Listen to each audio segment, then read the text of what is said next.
Ang problema lang dito sa'yo is sa mga ibang state, hindi naman lahat pero kadalasan kapag mag-snow na, masisira talaga ang mga pananim. Mas maganda nga dyan sa Pilipinas kasi walang snow, whole year ka pwedeng magtanim basta magsipag ka lang. Kasi kapag tag-init, pwede ka namang magtanim, ilagay mo lang sa sa mga paso, tsaka didiligan. Dito kasi merong taglamig,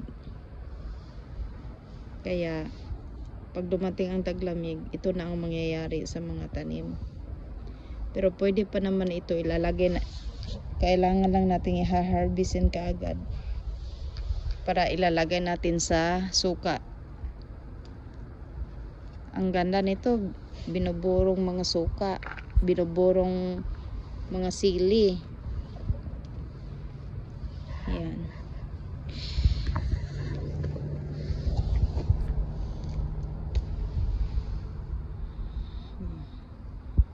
Kailangan lang talagang magsipag.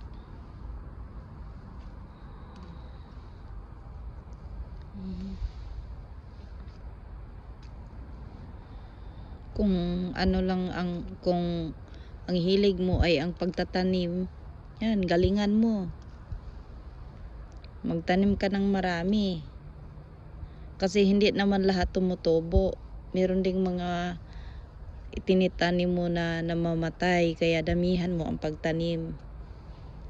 Kasi pag madami, pag may masisira, meron pang natitira. Ayan.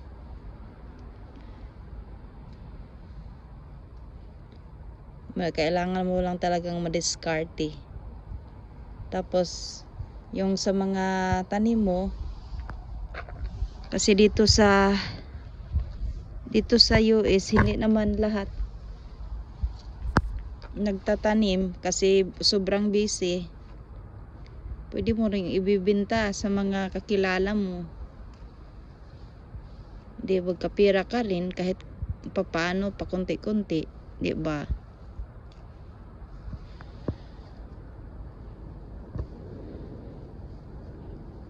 Yan.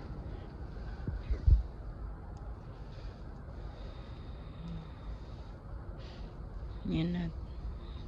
Yan lang.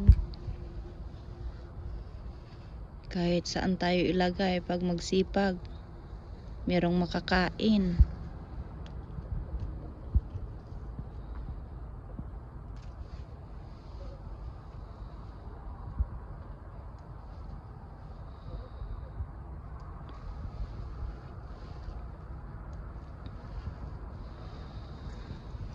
Ako kahit nagtatrabaho ako, galing sa trabaho, kahit gabi na,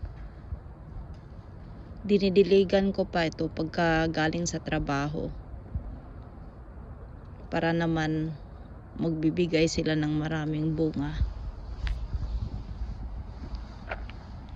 At hindi naman ako nabigo kasi nagbibigay naman talaga itong kahit anong mga tinatanim ko, nagbibigay talaga ng mga magagandang mga ani.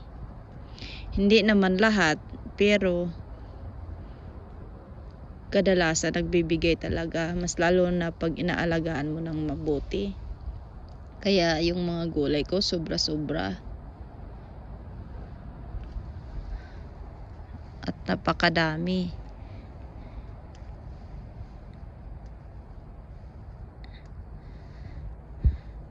Ito, itatanim ko to this year. So,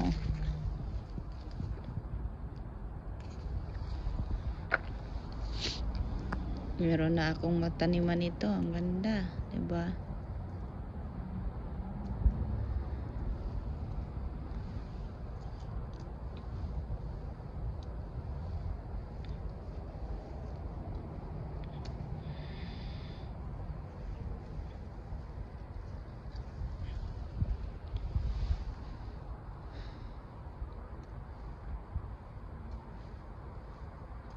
Yan.